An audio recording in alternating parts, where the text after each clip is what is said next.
Ассалаумағалейкум достар, сіздермен аманат. Бүгін біздер Цербер жайында ақпарат айтатын боламыз. Мифологиясы. Цербер грек мифологиясындағы хадистің, яғни өлер патшасының күзетшісі.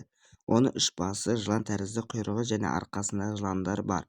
Ол тірі жанды тозаққа кіргізсе де қайта шығуға жол бермейді. Символикасы.